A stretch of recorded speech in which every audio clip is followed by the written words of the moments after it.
সুপ্রিয় ভিউয়ার্স, বরাবরের মতো স্বাগত জানাচ্ছি নতুন আরেকটি ব্র্যান্ড নিউ ভিডিওতে। আজকের এই ভিডিওতে আমরা যে বিষয় সম্পর্কে আলোচনা করব সেটি হচ্ছে এইচএসসি বিএমটি শাখার দ্বাদশ শ্রেণী বা সেকেন্ড ইয়ারের 2024 সালের পরীক্ষার্থীদের হিসাব বিজ্ঞান নীতি প্রয়োগ দুই বিষয়ে যে থিওরি অংশ রয়েছে সেখান থেকে আমরা কিছু গুরুত্বপূর্ণ থিওরি নিয়ে আজকের এই ভিডিওতে আমরা আলোচনা করব এবং পরবর্তী ভিডিওগুলোতে আমরা আরও কিছু থিওরি কমন উপযোগী থিওরি নিয়ে আলোচনা করব। সেই ভিডিওগুলো দেখতে অবশ্যই আমাদের চ্যানেলটিকে সাবস্ক্রাইব করে পাশে আসা বেল আইকনটি অর্থাৎ এরকমভাবে চ্যানেলটিকে সাবস্ক্রাইব করে রাখুন। আর আপনারা যারা এইচএসসি বিএমটি শাখার দ্বাদশ শ্রেণীর 2024 সালে পরীক্ষার্থী রয়েছেন তারা এই 7টি বিষয়ের উত্তর সহ সুপার সাজেশনের প্রিন্ট কপি পাচ্ছেন মাত্র 550 টাকায়। তাই আপনারা যারা এই 7টি বিষয়ের উত্তর সহ সুপার সাজেশনের প্রিন্ট কপি পেতে চান তারা স্ক্রিনে দেখানো যে হোয়াটসঅ্যাপ নাম্বারটি রয়েছে সেই হোয়াটসঅ্যাপ নাম্বারে মেসেজ দিয়ে এরকম শিট আকারে কিন্তু প্রিন্ট কপিগুলো আপনারা হাতে পাবেন।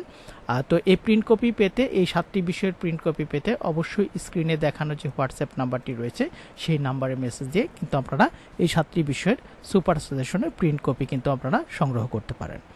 তো আজকের এই ভিডিওতে কিন্তু আমরা যে আলোচনাটি করব হিসাব বিজ্ঞান নীতি প্রয়োগ ও 2 সেটি কিন্তু আমাদের সুপার সাজেশন থেকে কিন্তু আলোচনা করা হবে। তো আসুন আমরা কথা না বাড়িয়ে সরাসরি চলে যাই আজকের মূল ভিডিওতে। তো প্রথমে আমরা দেখে নেব প্রাপ্য হিসাব বলতে কি বোঝায়। এটি আমাদের কিন্তু শর্ট সিলেবাস মধ্যে রয়েছে। প্রাপ্য হিসাব বলতে কি বোঝায়? প্রাপ্য শব্দ দ্বারা কোনো ব্যক্তি বা প্রতিষ্ঠানের নিকট হতে পাওনার পরিমাণকে বোঝায়। এটি সাধারণত প্রতিষ্ঠান কর্তৃক ধারে পণ্য বিক্রয়ের মাধ্যমে সৃষ্টি হয়। এসব প্রাপ্য হিসাব ব্যবসায়ের স্বাভাবিক কার্যাবলীর কারণেই হয়ে থাকে। এর দ্বারা কোনো ব্যক্তি বা প্রতিষ্ঠানের নিকট দাবিকে বোঝায় যা পরবর্তীতে যে কোনো সময় নগদে আদায় করা হবে। প্রাপ্য হিসাবকে প্রতিটি প্রতিষ্ঠানের তরল সম্পদ হিসেবে গণ্য করা হয়। অবশেষে বলা যায় যে ধারে পণ্য বা সেবা বিক্রয় বা সরবরাহের জন্য ক্রেতা যখন বিক্রেতাকে নির্দিষ্ট পরিমাণ টাকা পরিশোধের জন্য যে মৌখিক প্রতিশ্রুতি দেয় তখন তাকে প্রাপ্য হিসাব বলা হয়। এখন আমরা আরেকটি প্রশ্ন দেখব। প্রথম অধ্যায় প্রাপ্য সমূহের হিসাব রক্ষণ। এখান থেকে আমরা প্রাপ্য সমূহ এবং এর যে প্রকারভেদ রয়েছে আমরা প্রাপ্য হিসাবের প্রকারভেদ নিয়ে আলোচনা করব। প্রাপ্যসমূহ হল কোনো ব্যক্তি বা প্রতিষ্ঠানের নিকট প্রাপ্য অর্থ যা সচরাচর ধারে পণ্য বিক্রয় বা সেবা প্রদানের মাধ্যমে সৃষ্টি হয়। এ প্রাপ্য হিসাব সাধারণত প্রতিষ্ঠানের চলতি হিসাব বা চলতি সম্পত্তি। এই সমস্ত চলতি সম্পদ থেকে সাধারণত 1 বছর বা তার কম সময়ের মধ্যে নগদ টাকা পাওয়া যাবে বলে ধারণা করা হয়। প্রাপ্য হিসাবকে সাধারণত 3 ভাগে ভাগ করা হয়। একটি হচ্ছে প্রাপ্য হিসাব, প্রাপ্য নোট হিসাব এবং অন্যান্য প্রাপ্য হিসাব। এর মধ্যে প্রাপ্য হিসাব হচ্ছে ধারে পণ্য বিক্রয় বা সেবা প্রদানের প্রেক্ষিতে কোনো ব্যক্তি বা প্রতিষ্ঠানের নিকট প্রাপ্য অর্থ। এ ধরনের প্রাপ্য হিসাবের আদায় মেয়াদ বিভিন্ন মেয়াদে হয়ে থাকে। প্রাপ্য হিসাবের টাকা সাধারণত 30 থেকে 60 দিনের মধ্যে আদায় করা যাবে বলে ধরে নেওয়া হয়। প্রাপ্য নোট হচ্ছে সাধারণত ধারে পণ্য বিক্রয় বা সেবাদানের মাধ্যমে প্রাপ্য হিসাবের সৃষ্টি হয়। এ সমস্ত প্রাপ্য হিসাবের বিপরীতে পাওনা টাকা পরিশোধের জন্য আনুষ্ঠানিক লিখিত প্রতিশ্রুতিকে প্রাপ্য নোট বলে। প্রাপ্য নোটের আদায় মেয়াদ 30 থেকে 90 দিন বা তদূর্ধ্ব সময়ের জন্য হয়ে থাকে। প্রাপ্য নোটের ধারক মেয়াদ পূর্তির পূর্বে প্রয়োজন হলে ব্যাংক থেকে প্রাপ্য নোট বাটাকরণের মাধ্যমে নগদ টাকা সংগ্রহ করতে পারে।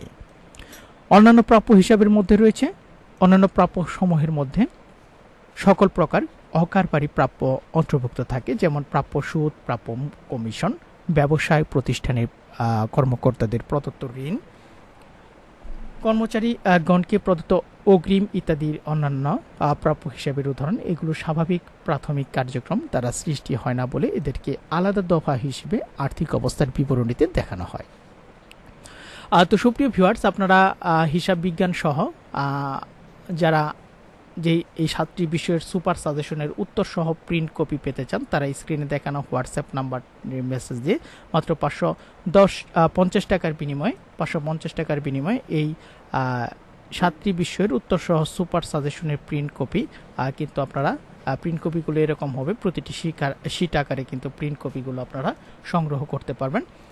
তাই প্রিন্ট কপি নিতে, সুপার সাজেশনের প্রিন্ট কপি সংগ্রহ করতে স্ক্রিনে দেখানো হোয়াটসঅ্যাপ নাম্বারে আপনারা মেসেজ দিতে পারেন।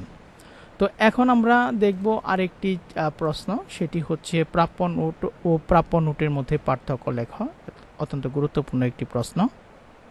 তো আমরা এখন প্রাপ্য হিসাব এবং প্রাপ্য নোটের মধ্যে পার্থক্যগুলো দেখে নেব। প্রথমেই রয়েছে সংজ্ঞাগত পার্থক্য।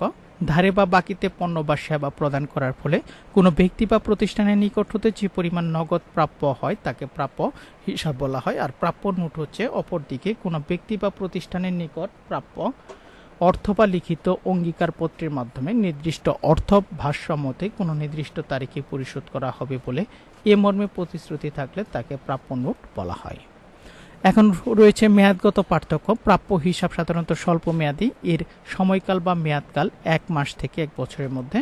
আর প্রাপ্য নোট স্বল্প মেয়াদী ও মধ্যমেয়াদী উভয় ধরনের হতে পারে। বাট্টাকরণ, এতে সাধারণত ফ্যাক্টরিং করা হয়। বাট্টাকরণ করে স্বল্প মেয়াদী অর্থ সংস্থান করা হয়। সুদগত পার্থক্য, প্রাপ্য হিসাবে সুদ থাকে না এবং প্রাপ্য নোটে সুদ বিদ্যমান থাকে। আইনগত বা নিশ্চয়তার ভিত্তি, প্রাপ্য হিসাবে আইনগত বা নিশ্চয়তার ভিত্তি নেই, আর প্রাপ্য নোটে আইনগত বা নিশ্চয়তার ভিত্তি বিদ্যমান রয়েছে। উদ্দেশ্যগত পার্থক্য, প্রাপ্য হিসাবের মূল উদ্দেশ্য বিক্রয় বৃদ্ধি করা, প্রাপ্য নোটের মূল উদ্দেশ্য হচ্ছে বিক্রয় বৃদ্ধির সাথে সাথে এর স্বল্পমেয়াদী বিনিয়োগ। তো উপরোক্তভাবে আমরা প্রাপ্য নোট এবং প্রাপ্য নোটের মধ্যে পার্থক্য নিয়ে আলোচনা করতে পারি। তো আমরা আজকে আরেকটি প্রশ্ন পড়ব, সেটি হচ্ছে অনাদায়ী পাওনা কাকে বলে, অনাদায়ী পাওনা কিভাবে হিসাবভুক্ত করা হয়। এই অধ্যায়ের একটি গুরুত্বপূর্ণ প্রশ্ন, অনাদায়ী পাওনা কিভাবে হিসাবভুক্ত করা হয় বা অনাদায়ী পাওনার হিসাব রক্ষণ, এটি আমরা এখন দেখে নেব। বিক্রেতা বা পাওনাদার কোনো পাওনা আদায়ের ব্যাপারে সম্ভাব্য সকল উদ্যোগ গ্রহণ করা সত্ত্বেও চূড়ান্তভাবে ব্যর্থ হলে ওই পাওনাকে অনাদায়ী পাওনা বা কুঋণ বলে। দেনাদারের মৃত্যু, তার আর্থিক অসচ্ছলতা, দেউলিয়াত্ব, দেনা পরিশোধে অনাগ্রহ ইত্যাদির কারণে পাওনা অনাদায়ী হতে পারে। অনাদায়ী পাওনা হিসাবভুক্তির কারণ হচ্ছে দুটি, একটি হচ্ছে সরাসরি অবলোপন পদ্ধতি, আরেকটি হচ্ছে ভাতা বা ভবিষ্যৎ ব্যবস্থা পদ্ধতি। সরাসরি অবলোপন পদ্ধতি হচ্ছে এ পদ্ধতিতে যখন দেনাদারের নিকট থেকে টাকা আদায় করা যাবে না বলে নিশ্চিত হওয়া যায়, তখন উক্ত দেনাদারের প্রাপ্য হিসাবকে ক্ষতি হিসাবে স্বীকার করে উক্ত ক্ষতি কুঋণ বা অনাদায়ী দেনা খরচ নামে হিসাবভুক্ত করা হয়। ভাতা বা ভবিষ্যৎ ব্যবস্থা পদ্ধতি, এই পদ্ধতিতে প্রত্যেক বছর শেষে অনাদায়ী পাওনা পরিমাণ অনুমান করা হয় এবং খরচ হিসাবে লিপিবদ্ধ করা হয়। এর ফলে আয় ও ব্যয়ের সঠিক হিসাব মিলকরণ সম্ভব হয় এবং উদ্বৃত্তপত্রে বিবিধ দেনাদার প্রাপ্য হিসাব হতে উক্ত ভাতা বাদ দিয়ে দেখানো হয়। ফলে বিবিধ দেনাদারের প্রকৃত নগদ আদায় মূল্যে প্রদর্শিত হয়। এ পদ্ধতিতে অনাদায়ী পাওনা অনুমান ও লিপিবদ্ধকরণের ক্ষেত্রে 3টি পদ্ধতি অনুসরণ করা হয়।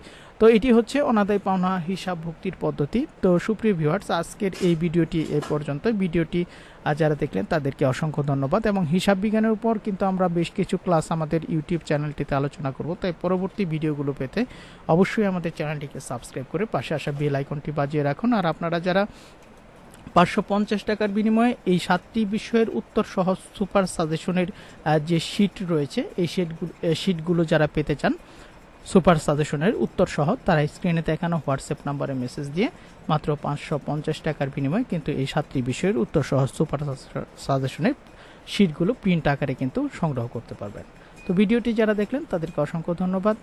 খুব শীঘ্রই দেখা হবে নতুন আরেকটি ভিডিওতে। সে পর্যন্ত সবাই ভালো থাকবেন, সুস্থ থাকবেন এবং এসএসসি বিএমটি ইউটিউব চ্যানেলটির সাথে থাকবেন।